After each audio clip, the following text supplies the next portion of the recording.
Anybody can develop their psychic and intuitive ability. There is more to our life than when our physical body dies. It's like having a superpower. A spirit had communicated with me directly. What does it feel like for you internally? Dayle Adams, psychic medium, psychic skills educator. Take me back to the exact moment when you thought, you know what, I'm a psychic. Well, that's going back a long way, David, a really long way, because I've been doing this for over 25 years.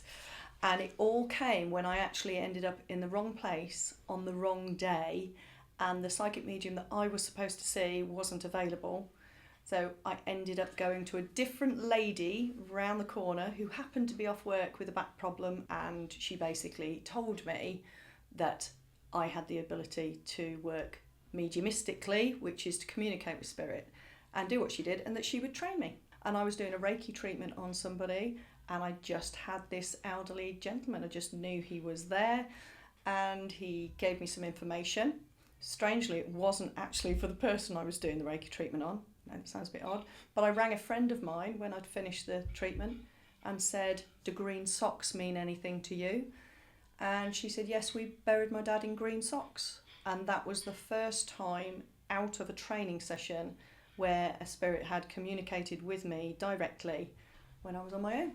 Not everything's visible, as we know, when I talk about spirit in a moment. Well, let's get on to that, because as a self-professed psychic skeptic, I love that. Why should I care about it?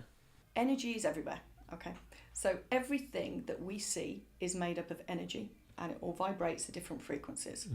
Energy doesn't die, it simply transforms. And as we are also made up of energy, therefore it would relate that when our physical body dies, it simply transforms.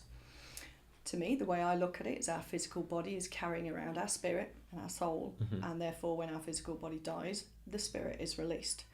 For me, most of what I get comes through feeling, which isn't always comfortable when I start feeling the pain of somebody and how they've died, and that's not always easy. However, that's how they tend to start a lot of the communication with me, and you just sense they're there, and you can give information that you just can't possibly know. It's life transforming for people who have a positive, and I will put that there, for people who have a positive medium reading, it can be life transforming. So could you give me an example of one time in which it has been transformational for somebody then? She was in the US, and she messaged me literally within a couple of days of her husband dying tragically in an unexpected accident. So I actually read for her 5 days after her husband had died, and he came through so clearly, it was unbelievable. And actually her son and daughter both were in the room with her. He gave messages to them both. He talked about what they were doing, their education. He talked about how he died. He talked about what they were planning for his funeral. He literally gave so much information that when I've gone goosebumpy talking about it, and he gave so much information that afterwards she said, you know, it had, if you like, changed her perspective a little on what had happened. It doesn't take away the grief in that instance. And then in the new year, I spoke to her and said, "How was your Christmas?" And she said, "I've had a good Christmas, thanks to you." You keep saying he was saying this and he was saying that. When you're, I suppose, giving this reading, what does it feel like for you internally? How does this manifest? Sometimes it's like a TV screen, or if I was to read for you now, there's a good chance I'd be looking over here, and you glaze over slightly because you're going into a different brain frequency so that you can bring in the information, and it can look a little bit like watching a TV screen, mm-hmm. and I'm just watching the information. So I'm visualizing that. Mm-hmm. I can see it in my mind's eye, and it's like I'm watching it unfold. Other things you feel. So I can find myself getting very emotional. And when I train people, it is all about, it's not our emotion to hold. We are the communicator. It's not about us, basically. So if I was reading for you, it could be that whoever's coming in is very emotional, and I can feel that emotion, and I can literally say this, you know, I'm feeling this and I'm feeling that. They're making me. And sometimes I'll literally be talking to somebody and I can't stop smiling. And I've got somebody here who's died, and I've got the person who's looking at me who's really obviously upset because they're having a read, and I'm smiling. I'm like, oh my God, they've got this amazing personality. You feel their personality, but you also feel their pain. They do give me pain, and I'll literally be like, I've got back out, I've got leg out, I can't move my knee, I've got a problem with this, and enough. In all this time, what are the key takeaways that you've been able to apply to other areas of your life, perhaps in business or just socially? When my mum died, my mum had Lewy Body Dementia, which means that obviously we were already losing her before she died. However, the way I view things is quite different because of my belief that the spirit lives on beyond the physical body.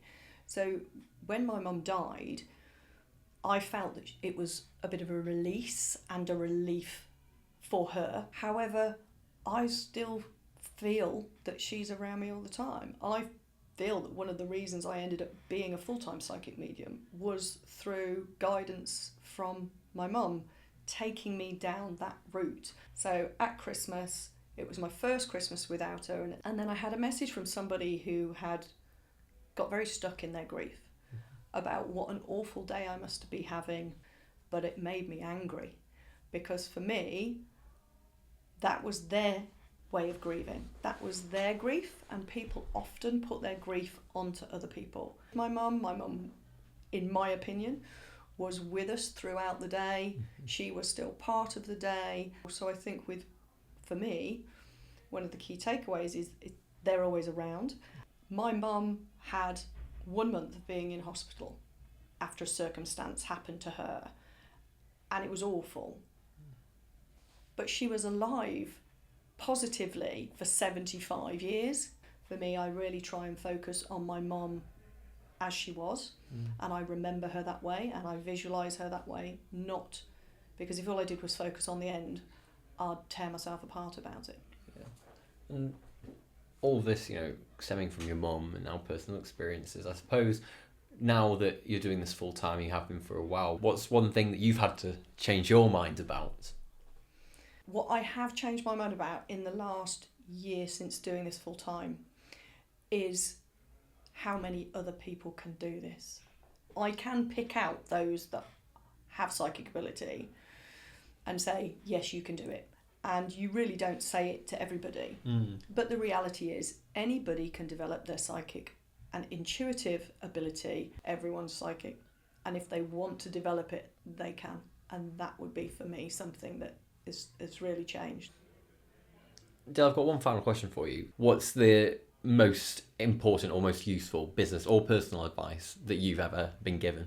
We don't realise how much your intuition comes into play when you're in business. Think about it, as a business person, if you could sit across the table from somebody and you're trying to sell to them, but they don't even have to say really what they want because you intuitively can know what they want or what they need.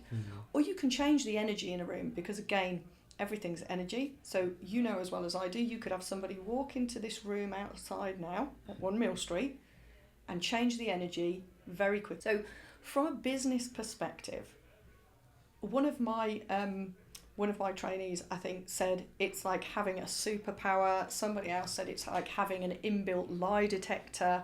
You've got to learn to trust. So I teach people to trust in their instincts, and especially business people, I think it's crucial. Brilliant. From somebody who lost businesses by not trusting my instincts and trusting what I was being told.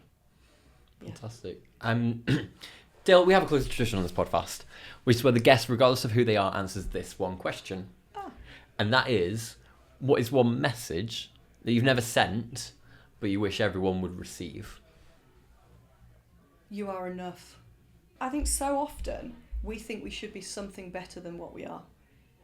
And yet, everybody in their own right is enough. And if you consider yourself to be enough wherever you are and whatever level, it also means you are enough to just keep going, to do more if you choose to. But I think we're all enough in our own right. And often we're always believing that we have to be better, that there's more expectation on us, that everybody's judging us.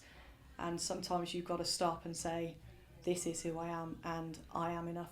Dayle, thank you so much for your time. I've got a new appreciation for the psychic mediums. You might have converted me. You'll have to see. I'll try and do your reading. Oh dear. I should only hope. But again, thank you for coming on. I appreciate your time. Lovely. Thank you very much, David.